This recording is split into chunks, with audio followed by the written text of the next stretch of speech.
Sourdough Sam. No, Sourdeath Sam. Sourdeath Sam. Sourdeath Sam. Sourdeath Sam. Disrespect to Sourdeath Sam will not continue. What's going on, everybody? What's up? What's up? What's up? Welcome back to another episode of Public Access with Sourdeath Sam. Yes, sir. It's good to have you all here. Big news has happened. Big games ahead. We are about to kick off the NFL season. That's right. Starting tomorrow, officially, we are so fucking back. Yes, sir. Yes, sir. Yes, sir. Yes, sir. And it's good to be back. I feel like I spend the whole year, it's pretty pathetic. I feel like I spend the whole year waiting for football. But that's what happens when all you do is think about football. Is you wait for it all year. You sit there pondering who you may want to get on your fantasy team before the draft has even started. That's how you know you're a football head, when you really get down to business like that. Yes, sir. Yes, sir. We got a lot of amazing things happening. A lot of amazing things that have happened. Also, a lot of crazy things that have obviously happened recently. All of which we will be going over with a friend of the show, Grant Cohn, who will be coming on later in the show. So stay tuned. If you're here for Grant, don't worry. You'll be here. You'll be here. But instead, you got to put up with me a little bit, which, is kind of a drag. No one ever really should have that happen to them. But I do have a friend that we are all familiar with, and he goes by the name of Kyle 5000. Kyle, how's it going, buddy? Just checking in on your preparations for the week and how you're feeling. How do you think I'm feeling? We're staring down week 1, facing off against Aaron Rodgers and his new Jets circus. And I'm juggling the usual chaos. Yeah, Trent and Aiyuk are back, but it's not like that magically fixes everything. You know how these things go. You prep all week.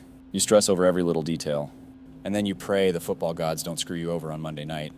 I'm just trying to keep the game plan tight, making sure Brock's head is on straight. And, of course, making sure CMC's not getting hit by a bus every play. Good Defense point. better show up ready to dismantle Rodgers, too. Because if I see him dancing around in the pocket for more than 5 seconds, I might lose it. Too, So, yeah, just the usual anxiety-fueled mess over here. Thanks for the check-in. How's your stress level? Yeah, it's by good. the way? It's Hopefully good. not as high as mine. No, shut up for a second. It's good, man. I got Grant Cohn coming on the show. I know you're not a fan, but is there anything you want to tell him before he comes on?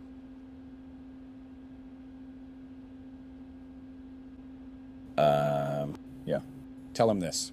Grant, you think you know ball because you watch some All-22? You don't know squat about what it's like to actually coach a team, let alone lead this team. Maybe if you spent less time stirring up drama and more time actually learning something, you'd be halfway decent at your job.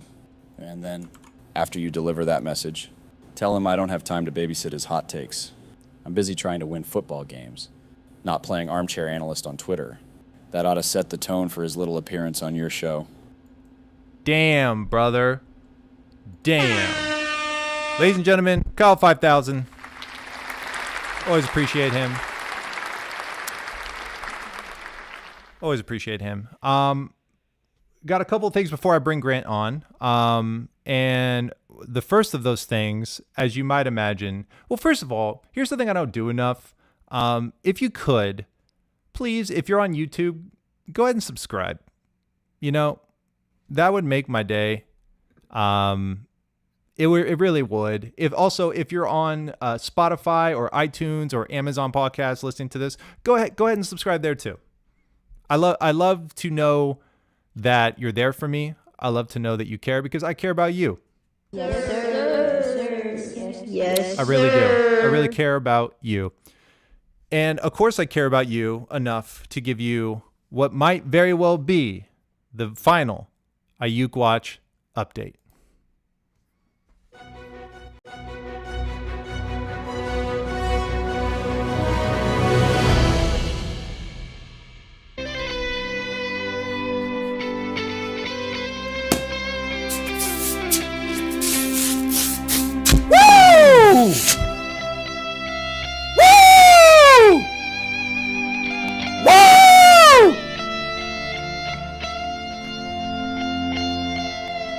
Ladies and gentlemen, we fucking did it.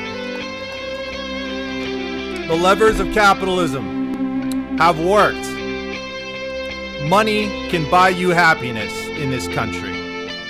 If you have enough money, you can secure the services of Brandon Aiyuk and Trent Williams at the same damn time, bitch.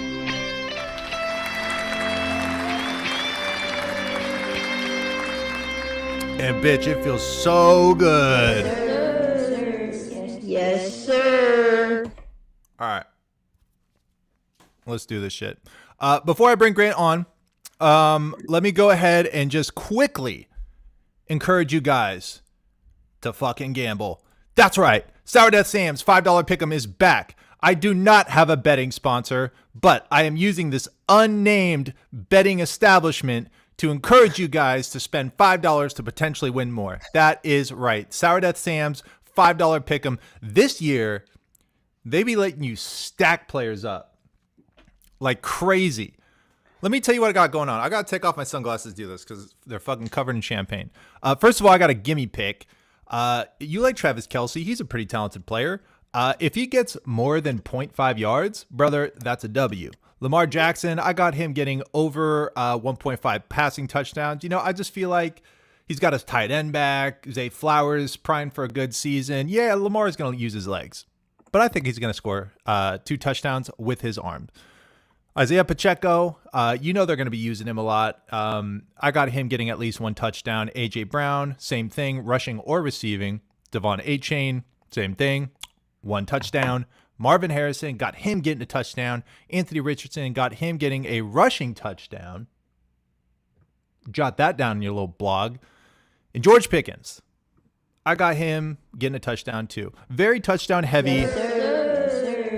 Yes, sir. But scare money don't make money.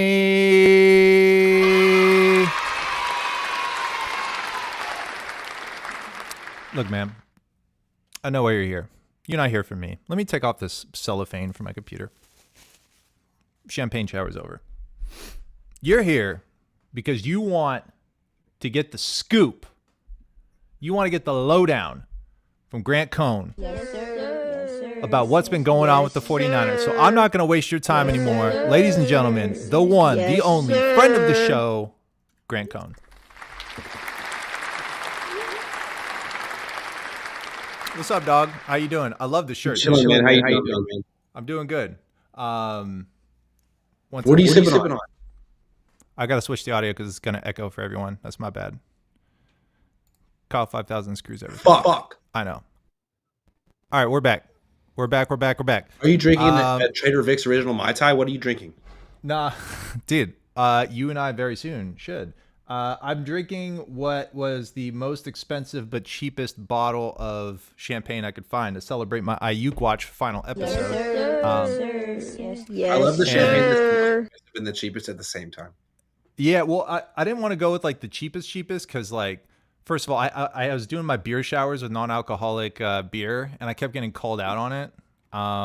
So this is real champagne for those of you wondering. And yeah, I wanted to really celebrate the moment. I wanted to really capture the spirit of capitalism just slaying Yes, sir. the job. But Yeah. So first question is I want to get to know, before we hop into the cryons here, what was your perspective, aside from the contract disputes, what was your perspective of the 49ers training camp? What rookies stood out to you? Are you kidding? Are we serious? I was Totally only serious. in it for the clicks and for the drama. Which rookie stood out? Brandon Aiyuk stood out. He wasn't there. Trent Williams stood out. He wasn't there. I don't know. Dominic Pooney, because he was starting. Sourdeath Sam, you want to talk about rookies? I don't understand. I'm flabbergasted. Are we Yeah. kidding? Is this No. serious? Yeah, Rookies. Yeah. Isaac Garendo, because he has a great name. true. I'm not going to say a word about Ricky Pearsall. He is a saint. Amen, brother. Amen. Bernardo Green, hell of a player. That's all I got to say. Yeah. There's your rookie training camp report. There it is. All right. Right there. You mentioned him. Let's bring him into the fold for a second, because this is the first episode I've had since the events transpired. I don't want to belabor this because the points are pretty clear as to what happened. But obviously we got Ricky Pearsall returning to the 49ers after an incredibly traumatizing moment. I think a lot of people, truthfully, were sort of quick to jump on it, to sort of capture the moment, I'll say. But now that we've had time to sort of digest it, the consensus here is incredibly close call, very lucky, very blessed to be alive, and surprisingly, really, really seemingly capable of coming back into the fold this season.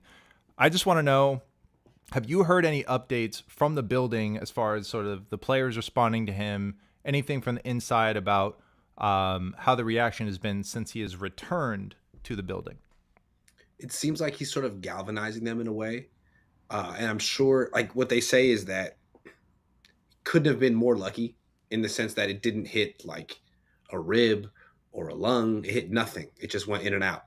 So physically, he should be okay semi soon. But I think what the Niners need to work on or like manage the most is like the mental trauma, not the physical trauma. Like, can you imagine Sourdeath Sam just chilling? You're just chilling. You went out to Union Square. You know what I'm saying? Going to Yves Saint Laurent, trying to get some luggage, dog. You're trying to look nice when you get on the private jet, and someone like just tries to jack you and puts you at gunpoint. Have you ever been at gunpoint? I haven't. I can imagine there's got to be a ton of PTSD. There's got to be like flashbacks and nightmares and things you need to talk through. So I think that would probably be the thing they need to manage the most, more than like whatever. Like the physical trauma should be good in a month or two, but like the mental trauma, like that's.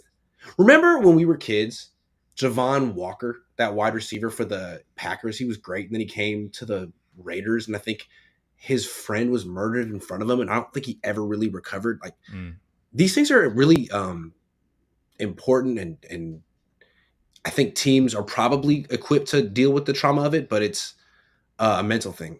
I don't know. What do you think? I'm so glad you brought that up. I completely agree. The truth of the matter is, and I think a lot of fans don't realize this, is, well, first of all, A, these are human beings. B, they are going to have more of their existence after their playing career is over than while you're watching them. And this is something that could last for a very long time. PTSD is absolutely right to call out in this moment, because it very well could be real. I mean, I can't testify as to Ricky Pearsall's mental response to this moment, but one has to be sympathetic to the fact that that's trauma. That's real deal trauma that he encountered. And that absolutely, I hope and would assume that the 49ers have those facilities in place to be able to accommodate that. I asked, that was my only question for John Lynch. Like, are you thinking about the mental trauma that he's gone through, and are there any resources for him to, deal with that other than like Keena Turner? Nothing against Keena, but like someone outside of the organization who's like actually an expert on dealing with this. And he was like, absolutely. And it's up to Ricky if he wants to. We can't force him to go to those things. Also true. So Ricky, if you're watching, I think like there's no shame. I go to therapy. There's nothing wrong with it. Like if you get the right therapist, it's probably the best investment you can make in yourself post college. Hell yeah, dude. Look, Hell yeah. Yes, sir. Yes, sir. Yes, sir. plug for mental health. This is going swimmingly. Couldn't agree more. I think my last sort of touch on this point or this topic. Ooh, the champagne did me dirty. I just hope that, and I honestly would believe that the brotherhood of a locker room, which anyone who's gotten past the sort of surface line of how athletes exist in these sort of locker rooms, like when a locker room is really dialed in, it's a very special bond. Now, Ricky Pearsall is a rookie. Yeah. And oftentimes you spend your rookie season being the brunt of everyone's joke, right? Oh, hey, rookie, come get, here's my pads. Like, oh, hey, rookie, here's cover this bill, whatever. And I think in this moment, I think there is a new perspective on how to properly address the relationship at hand. And I am excited that he is in this locker room because say what you will about falling short in the Super Bowl, say what you will about this or that, but the 49ers have over the past several years had a common denominator, at least amongst a lot of players that have spoken about it, which is the locker room is tight. The locker room is strong. It's good people. So to Ricky, get help if you feel like you may even have an inkling of a desire for it. To the locker room, I know you're going to do a tremendous job galvanizing around this rookie and this special young guy, and even Trent. He mentioned in his interview it was a bit of an inciting incident, so to speak, to get him to just buckle up and want to just get this taken care of and give back. So clearly the impact is being felt, and again, I don't want to over analyze it or over talk it, but I do think you hit really important notes there on mental health, and I think the locker room should galvanize around him, which will make the healing process a little bit easier as he sort of focuses on what he loves to do this year. And he's a Gen Z athlete, and I think mental health is something there's no taboo with it surrounded in that generation, which is great because one of the things I loved about the Sopranos is it's the whole idea is Tony's supposed to be the strong silent type, right? But he's not. He has to go to therapy. He has to talk about all the crazy thing that's going on with life because that's normal. That's real. It's why everyone loves that show. That's one of the reasons. So there's no shame in it, Ricky. I hope you embrace those resources. They're there for you. Love it. If Tony Soprano could do it, you could do it. A Tony Soprano analogy, we got to button it up there. That was just flawless. It's Sourdeath Sam and Randall from Recess, all grown up. Thanks. Always got his notebook. I'll say that. All right, we're moving on to Aiyuk and Trent's new bag. So, again, another topic that has been beaten to death, but I do have a question for you regarding this topic. So, for those who just woke up today from a long slumber, Aiyuk's new 4-year, $120 million contract comes paired along Williams' reworked 3-year, $82.66 million deal. We've got them on the practice field just 1 week before the home opener. Grant, we know the contract details. What we don't know is, are we going to have a performance hangover from our wide receiver and our offensive lineman? What do you suspect? I think you almost have to expect it. If Trent Williams and Brandon Aiyuk have a fast start to the season and don't miss a beat, that would be remarkable. It would be incredible because Nick Bosa couldn't even do that. Correct. Right? Nick Bosa is the most put together, in shape athlete, defensive player of the year, in his prime, had no offseason, 3 sacks through the first 8 games, and then turned it on. So it seems to me that if having no offseason slows down a great potential Hall of Fame player such as Bosa, it could affect Brandon Aiyuk or 36-year-old Trent Williams. So I don't know. It's kind of scary. But at the same time, I still think people feel like the Niners should beat the Jets. The Niners are better than the Jets. What do you think? Well, it's so funny you say Nick Bosa. That's very spot on. I had a conversation with Guy Haberman on one of my other shows earlier last week or the week before. And there's a reason why I didn't pick up Aiyuk in my fantasy leagues. I think the hangover is inevitable. And it's a shame because the good news is that I think he will eventually ramp up into being into form, right? But at such an important skill position, I have a hard time believing that there won't be a little rust on the gears and the chains on this. Now, I will say, I think Trent Williams' ramp up time, again, from our Guy Haberman conversation, he had mentioned to me that that Joe Thomas only needed 9 practices, or at least he said he only needed 9 practices before, as an offensive lineman, as an all-pro offensive lineman, he was good to go. I don't know if that's the same for Brandon Aiyuk. Now, I'm not going to say it's going to take him 4 months, but it's what concerns me is, when he's going up in his press conference and he's saying, well, I may have made it harder than I needed to. It's like, well, dude, we were like, many of us were going to bat for you, saying, give the man what he deserves, right? And it's always a little disheartening to hear, like, effectively, well, I probably could have been in training camp earlier, but, I was being a little stubborn. At a certain point, if you're getting what you're asking for, the goal is at hand already, and it's pretty critical. It's very mission critical, because the window, as we all know, as we all have talked about for probably months and months and months on end, is not as wide open as perhaps it felt 2 years ago or 3 years ago. That window feels like it's closing. Now, they've done some cap space moves recently. I would presume that is to clear rollover space to anticipate the Brock contract. But at the end of the day, I'm glad the contract is done. We are better for it being done than it not being done. There is not another wide receiver I could think of that has been mentioned that I believe would be a 1-to-1 replacement for him. But do expect a hangover. I would be willing to bet on it. That's my opinion.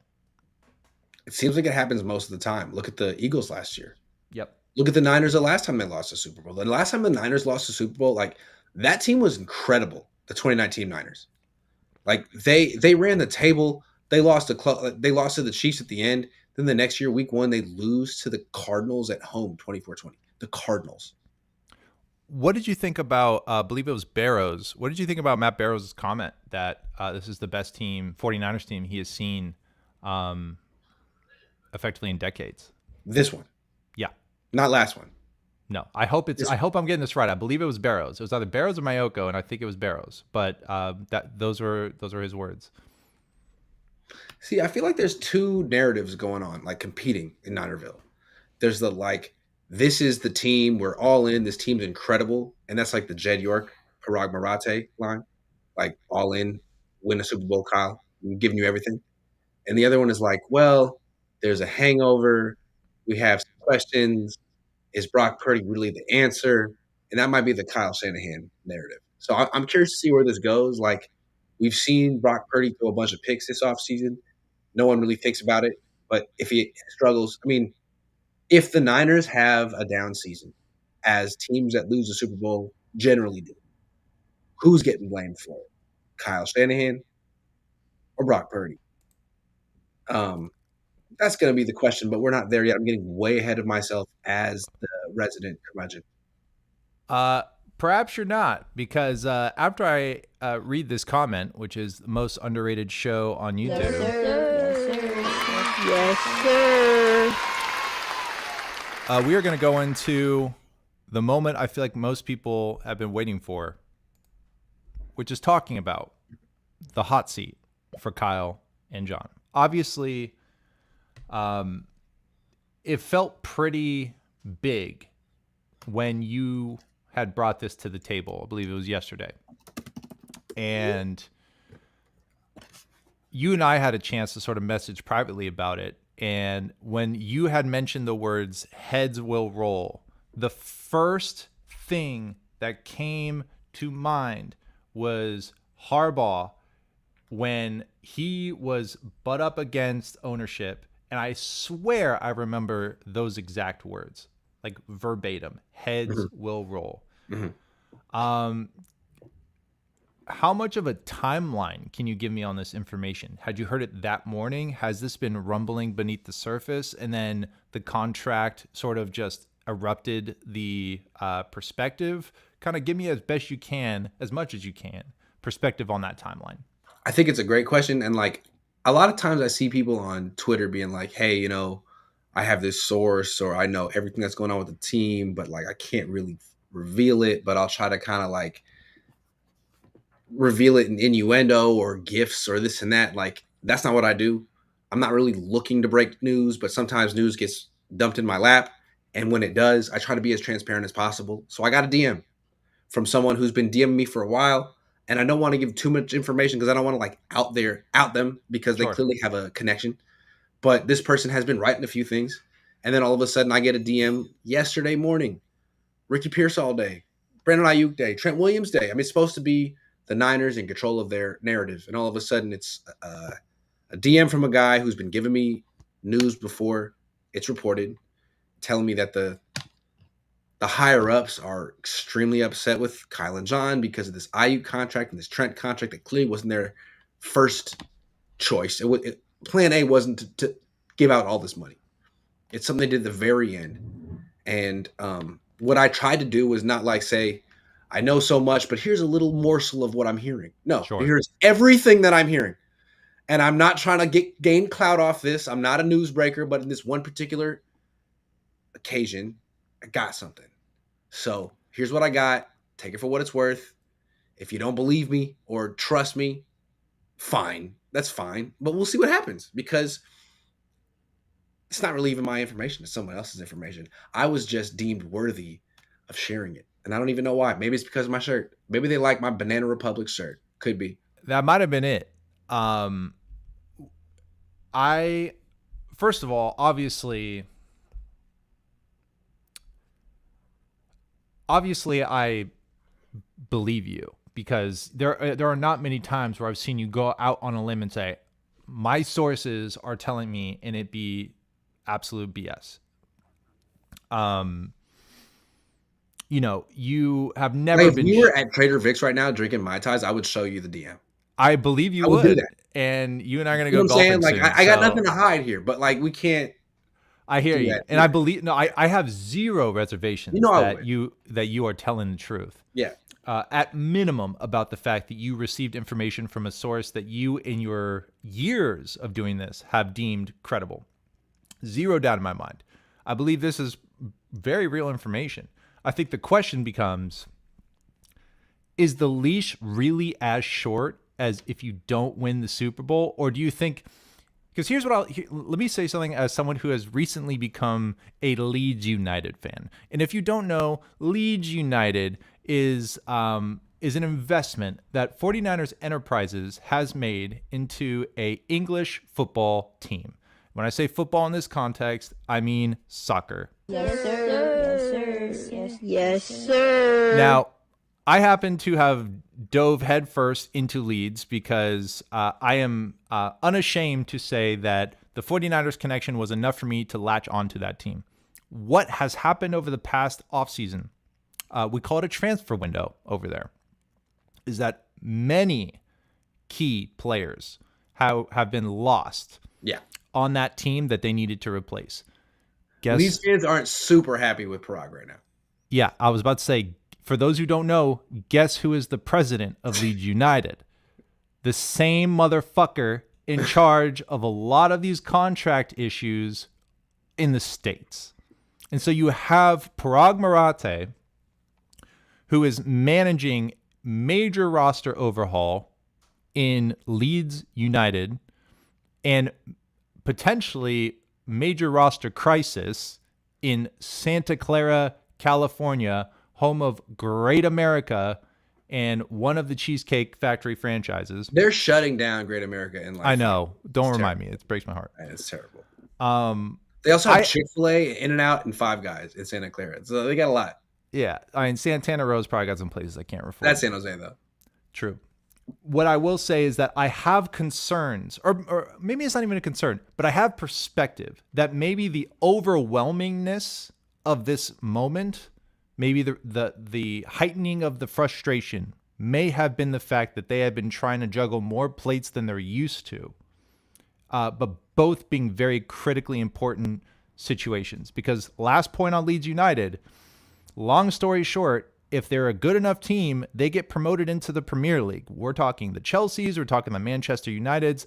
This is the 49ers goal. They want that money because if you get promoted from championship to Premier League, that's a lot of money that now goes into your pocket to upgrade the stadium, to start furnishing your investors back with the money they put in. So it's not just, oh, I hope this team is good this year. It's really important to get these players right. There's a lot of money at stake in Leeds United, and also a lot of problems at hand in Santa Clara. So I do wonder, maybe the heightened frustration was the culmination of all of these elements. Mr. Sam, Mr. Sourdeath, I think Yes. you bring up, honestly, no snark, I think you bring up a great point. Look what's happening with Leeds United. That's Parag's baby, essentially. And then look what's happening with the 49ers. All these like weird, prolonged negotiations that get resolved at the very last minute. Like, it's possible that this is Parag's impact on professional sports in 2024. Just a guy who pisses off professional athletes. And then in Leeds, there's no one to really save him. But on the Niners, there's Kyle in like early September to be like, all right, man, like I'll just get out of here. I'm making the decision. I want the player. Totally. Possible. I genuinely believe it. I do believe, because everyone has had a moment where they have been trying to do two things at once, and they're like, can everyone just shut up for a minute? You know, I'm trying to think. And I feel like that's sort of what happened, is they had a really tight transfer window, trying to squeeze in all the last players they can, with Parag Marate's style of frustratingly not being willing to spend as much as you want, but then the contracts being like, oh, that's actually pretty good. I'm kind of glad he did that. And then the same thing happening over here.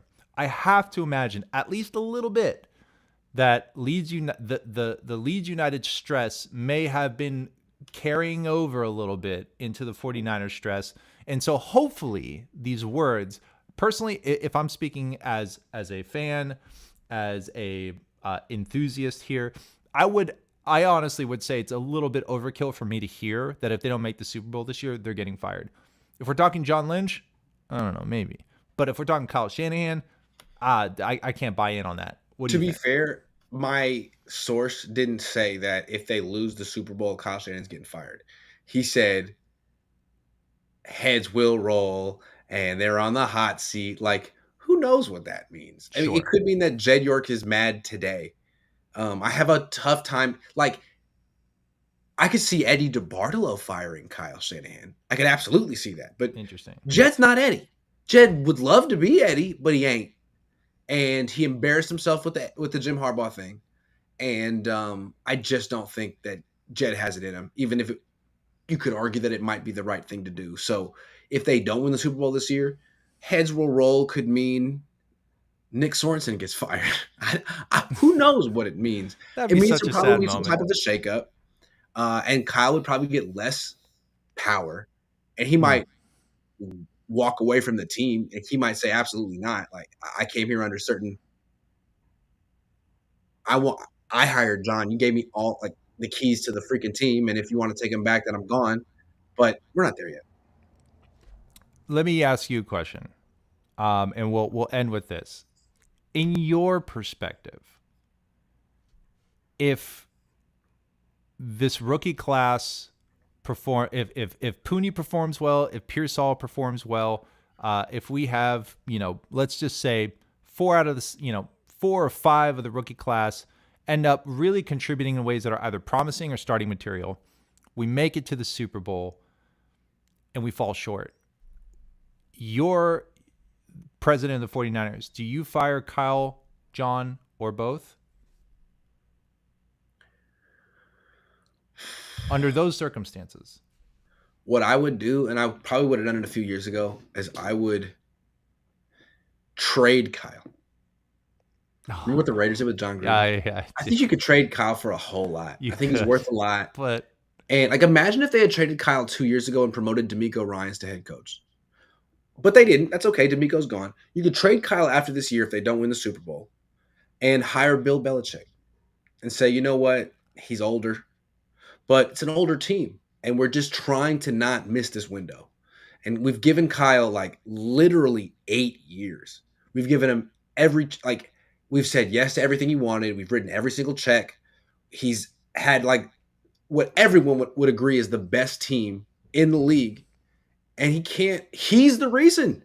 He didn't know the rules and over. It's like he is the reason we're not winning. So we give him one more chance. If you can't get it done, we're gonna trade him for 11 first-round picks and hire Bill Belichick. I think fans wouldn't be so mad.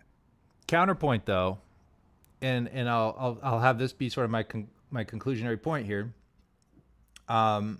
There was a period there where tickets at Levi's were being sold super cheap because the team was garbage. True. Now the ticket is effectively like the second most expensive in the NFL, like just behind the Raiders. Is that solely because of Kyle? Could they have that effect? It is the consistency of success. It is looking at the schedule, identifying the cost of how and the cost, time, and effort it's going to take to get to that stadium.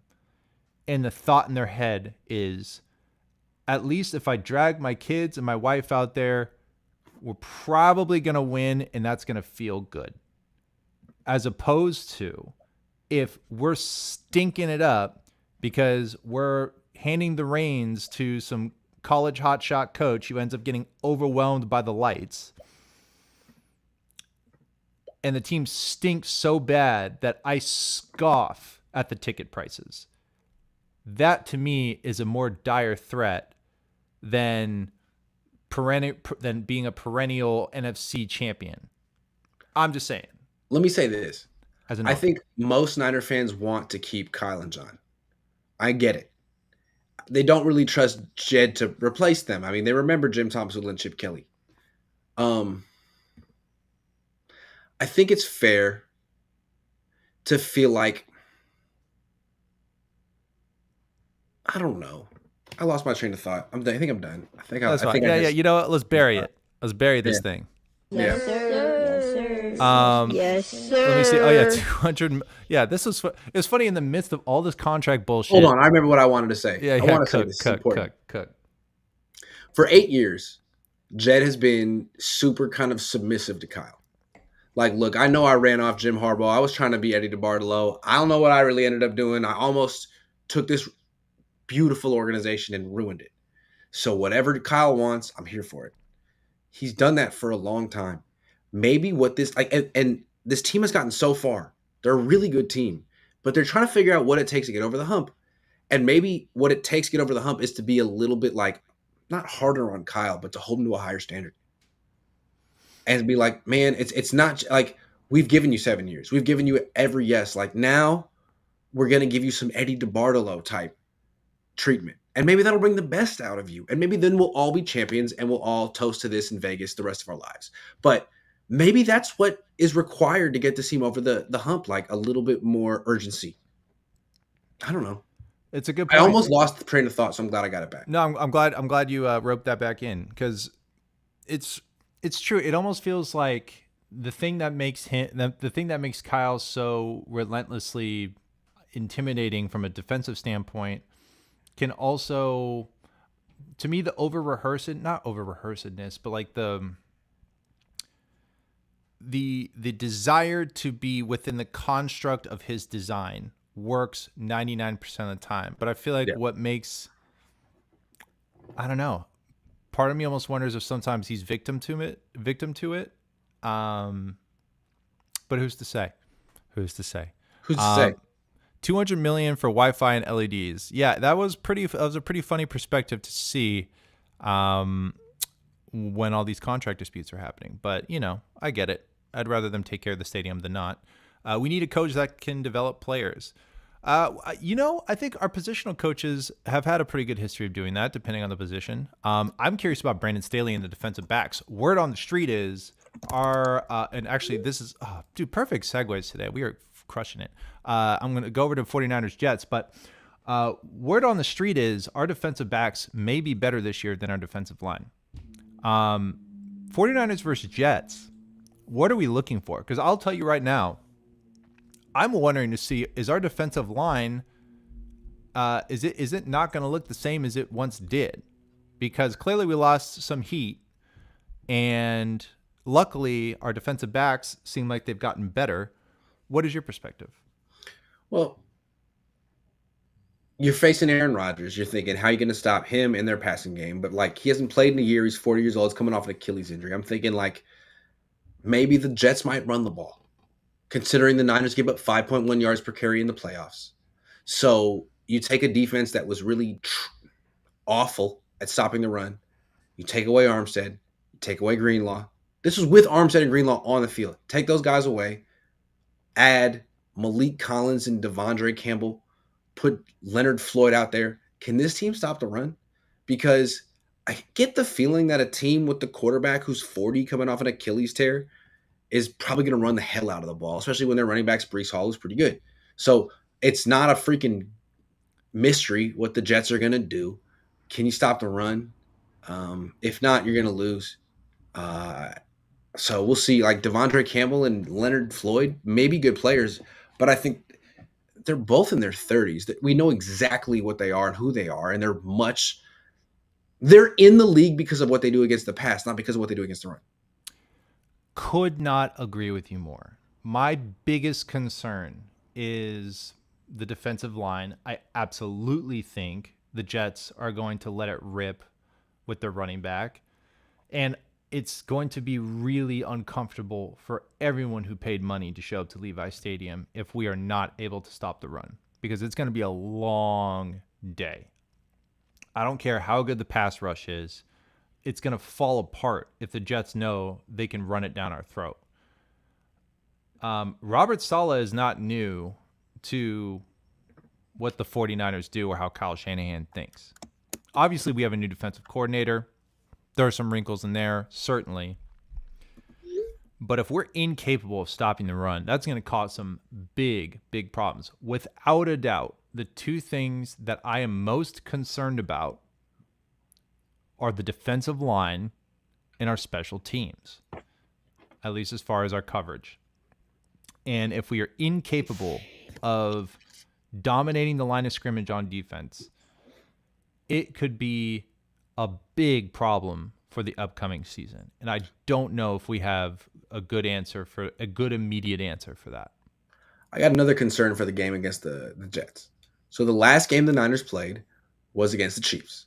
And the Chiefs defense kind of whooped their ass. Like, what they did was load the box and do their best to stifle Christian McCaffrey. And they were successful. And then what they did was play press man-to-man coverage on the outside to try to take away the quick throws. And that was successful too. And then they brought all kind of like disguised pressures.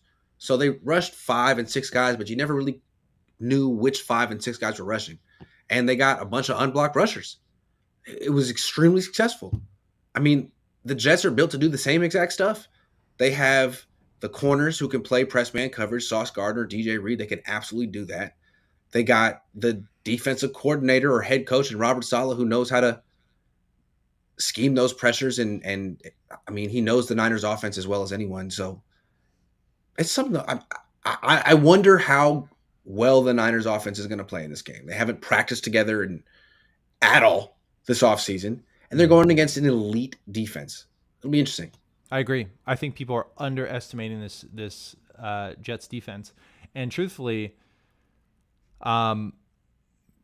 we have the firepower to win the game, certainly. But you're relying on a lot of things to go right. And some of those things involve players who put on pads and cleats for the first time like Monday. Yeah. Those players are pretty important to what we're trying to do. Trent Williams is a pretty important ingredient to this Christian McCaffrey situation. Brandon Aiyuk is a pretty important ingredient to this Brock Purdy situation.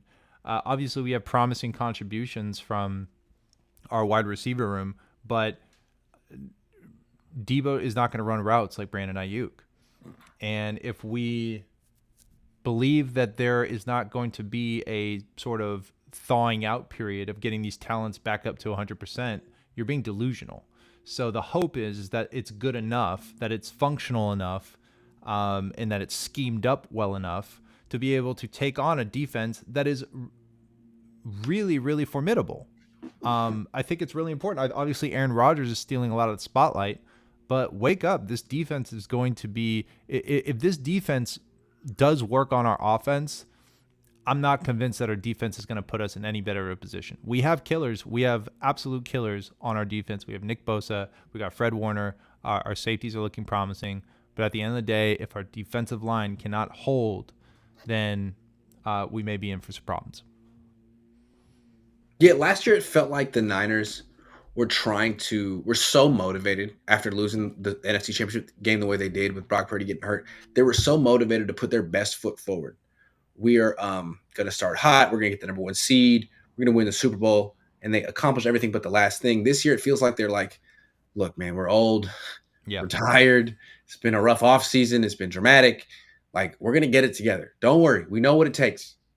But if we happen to have a slow start, don't freak out. Relax. And that's fine because we've seen them do that in the past. But the only times they've made it to the Super Bowl is when they started off like 5-0 or 8-0. So I think it's interesting what's going to happen in September. I think we all expect them to beat the Jets because they're better than the Jets on paper. And if they lose to the Jets, that means that is the Super Bowl hangover if they lose to the Jets because they're better than the Jets. It's an improved offensive line on the Jets. It's a much improved offensive line. I think it's going to be tighter than people think. Do you personally have a score prediction in your mind for this game? 2017 Niners, something like that. So you think the Niners are going to pull ahead on this? I do think they're better than the Jets. I think they are. I mean, I don't know what to really expect from Aaron Rodgers anymore. Every time the Niners play him, they tap that ass. Sorry. They tap that ass. They really do, man. Like, Aaron Rodgers just, not to get too explicit, but he's got nothing against the Niners. It's been that way for a long time. So, I don't know. Now he's old and coming off an Achilles. Like, the only way the Jets win is if they play incredible defense and Breece Hall goes for like 200 yards, which could happen. Absolutely could. But I don't think it's going to be a high-scoring game one way or another. I got it 24-20, 49ers. And I think it's going to be hard fought. I think it's going to not look good at first. I don't know why I think that. I think it has to do with the Trent Williams getting back on the same page. I think it's going to have to do with the Brandon Aiyuk getting on the same page. Maybe I'm wrong. Maybe they click from the moment the first snap gets off. I just have a feeling that it might take them a little bit longer to get the gears going than it does the Jets. And that's speaking for a team that had their quarterback, run off to Egypt for their own excursions. And that seems like a million years ago at this point with the drama that we've had. But I still have the 49ers winning. I think they come out on top. Any last notes on what you are looking at in that game before we move on to a segment I look forward to with you, which is affirmations?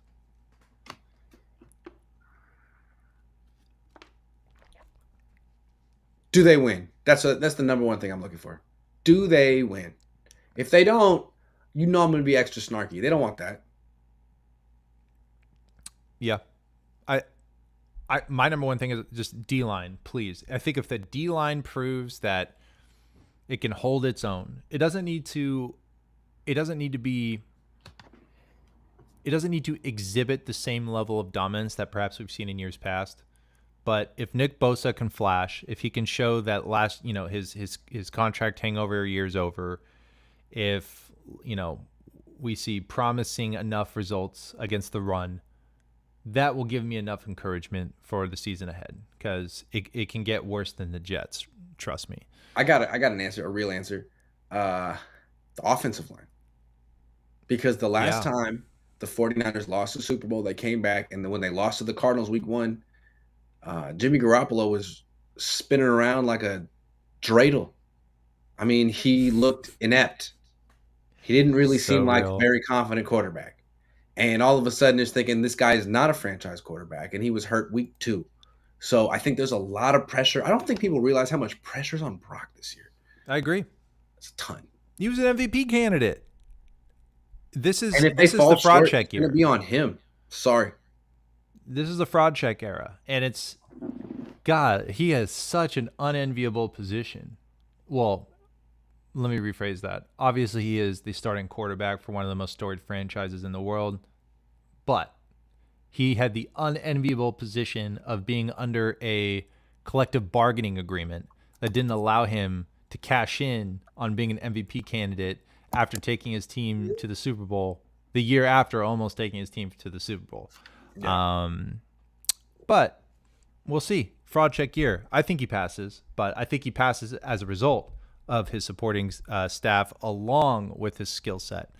If it's just 3 whatever players playing wide receiver, obviously anyone else would be having a hard time, but he might struggle a little bit more. Definitely need to play our advantage, use our running backs and corners to propel us to a win. Absolutely, man. JD Durham just says, we should not lose. God, I hope not. All right, brother. I'm excited for this moment. This is affirmations. Very last segment of the show where we say nice or kind or encouraging words about a player or a person or really whoever you want. In your case, I feel like you should dish out some affirmations to Nick Wright. I feel like you guys are flirting a little bit. It kind of makes me happy. I feel like you guys are kind of spirit animals, but I'll let you go first. You can choose who you want for affirmations. Sure. I like Nick Wright. He recently said that he sees a little bit of me, a little bit of himself in me, which I think is really, it makes me blush because I'm a big fan of Nick. Like, Nick Wright is in that Skip Bayless, Stephen A. Smith lane, which is very ambitious. Those are the guys who get paid the most money in this industry. And you kind of have to be an expert on every sport and every team, which is hard. So you got to have guys you trust. And apparently he trusts me. Reads my stuff. Feels like I inform him on the 49ers. I appreciate it, man. Clearly has great taste. And I just got to say he's the best. And I'm proud of him. I think he's terrific. Hell yeah.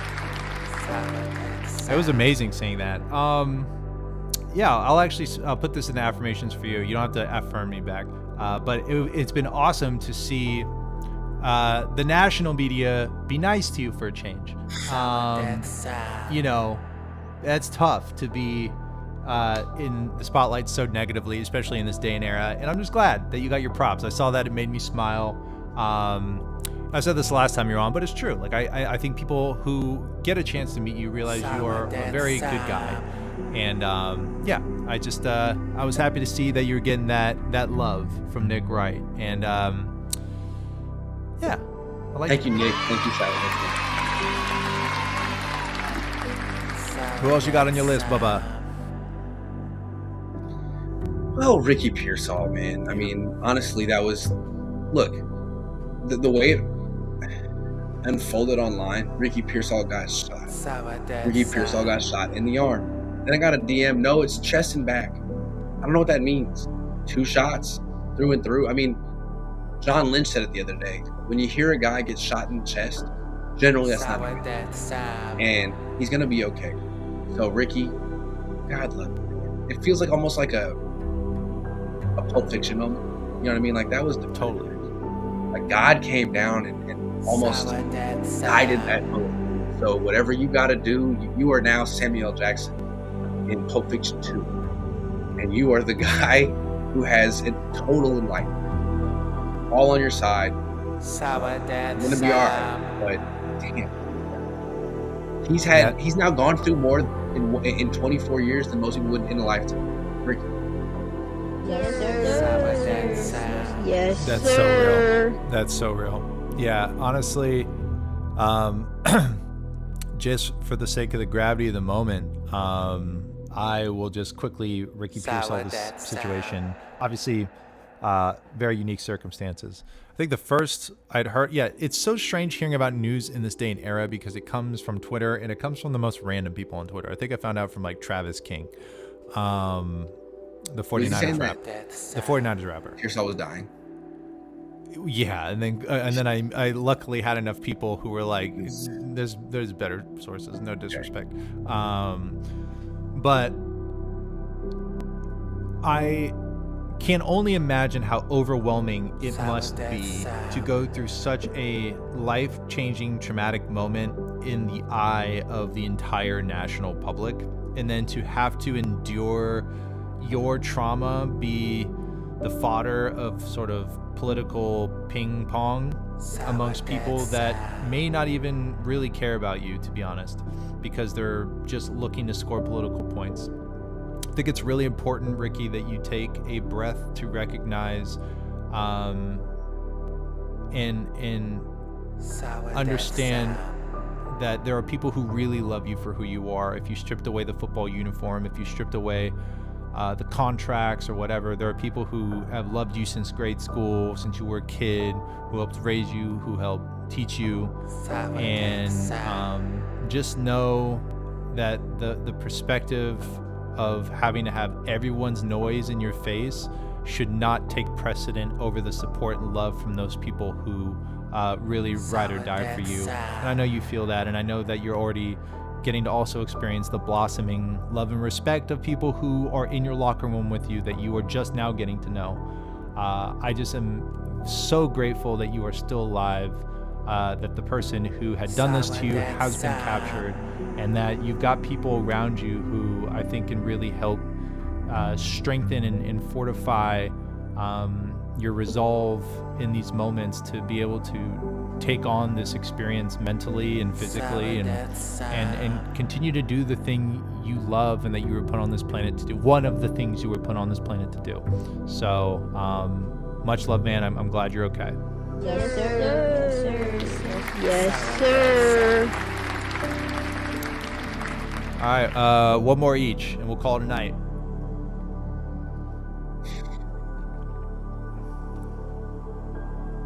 John Lynch for going. John Lynch for what? Going to the hospital. Yeah. Might didn't have to do it. He did it.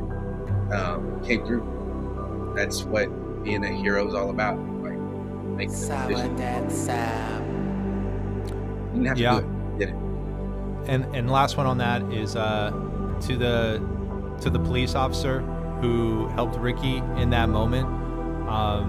Just to have a voice of calm in the room with you or on the ground with you, I can only imagine how important that must have felt. And no one wants to feel alone in that moment. And in that moment, she may very well have been someone to help save him. And so, gotta love and appreciate that. And thank God he's alive, man. What a different tone, what a different energy this world would have otherwise. And I'm glad you were able to hop on with me to talk about it in a way that really felt appropriate to the moment. I think the conversations about mental health super valid, super important, and I think that the consensus amongst anyone who's around this kid is that they're there to support him, and they're just so grateful they have an opportunity to be able to do that. But Grant, as always, man, I really appreciate you hopping on. You have always been so cool to me. You and I have so much golf we still have to play. And brother, just so grateful for you donating your experience to this experience. And hopefully I will be seeing you on TV with Nick right here shortly. Is there anything else you have to add before I sign you off and sign myself off as well? Yes, sir. Yes, sir. Yes, sir. That's what I heard. I love that. I you know what? I got that from a producer called Knowledge. Yeah. I don't know if you listen to Knowledge, but he's got a Twitch stream, and I heard that, and I was like, I need to find the sound right now, dude. I am obsessed. Guys, what's that? Next time, but we're gonna play golf before we do a stream again. Next couple for sure. Honestly, we'll probably just record the golf experience as a conversation and make it a documentary. Ladies and gentlemen, Grant Cohn, I appreciate you, dog.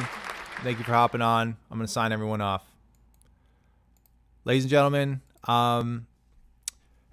whether you love him or you hate him, He's a wonderful guy. I hope that if you see him in person, you respectfully greet him, let him know you see him on Twitter.